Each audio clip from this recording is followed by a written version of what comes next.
The RANDBETWEEN expression is in the math category, and its result is in the number data type. The purpose of this expression is to generate a random integer between two numbers. RANDBETWEEN has two parameters, L being the lower bound and U being the upper bound.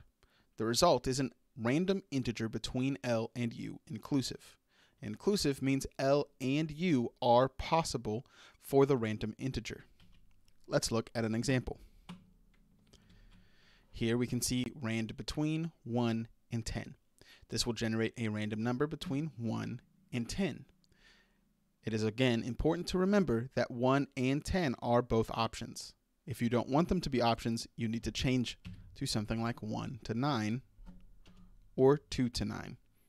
This is going to generate every number from 1 to 10 exclusive, meaning only numbers 2, 3, 4, 5, 6, 7, 8, and 9 are going to be able to show up.